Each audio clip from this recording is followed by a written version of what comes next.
Start.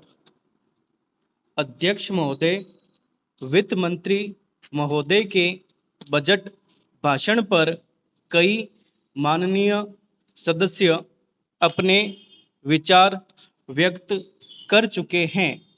कुछ सदस्यों ने वित्त मंत्री महोदय के सामने बड़े अच्छे सुझाव पेश किए हैं।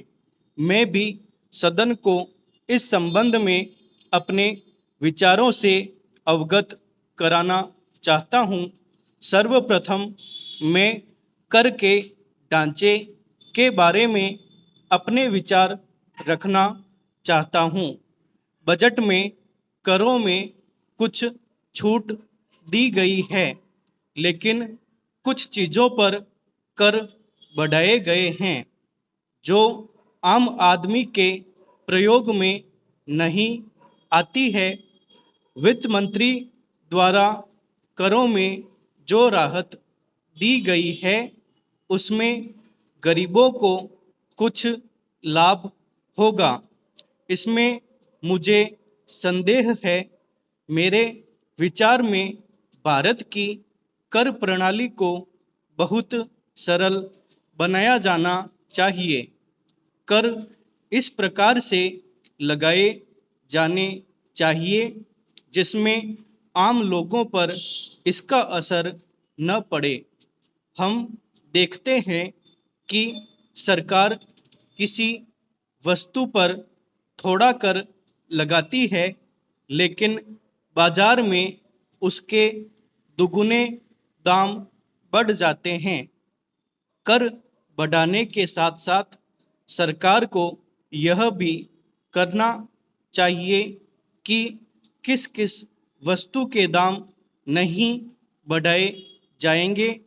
सरकार यदि ऐसा नहीं करती है तो वस्तुओं के दाम बढ़ते जाते हैं और सरकार उसे रोक नहीं पाती है।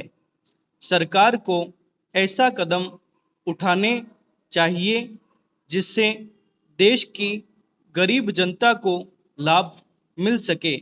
श्रीमान, यह प्रसन्नता की बात है कि सरकार का ध्यान मूल्यों के बढ़ने पर पूर्ण रूप से है। इस बात के लिए सरकार प्रयत्न भी कर रही है कि भविष्य में मूल्यों में वृद्धि न हो। बजट में इस बात का भी जिक्र किया गया है कि जो असंतुलन है उसको भी दूर करने का प्रयत्न किया जाएगा। यह बहुत ही सराहनीय काम होगा और मेरी समझ में इससे देश का विकास होगा। हमारा देश कृषि प्रधान देश है। देश की अर्थव्यवस्था कृषि पर निर्भर करती है। बजट में किसानों के लाभ के लिए कोई जिक्र नहीं किया गया है। किसान मेहनत से अपने खेत में अनाज पैदा करता है।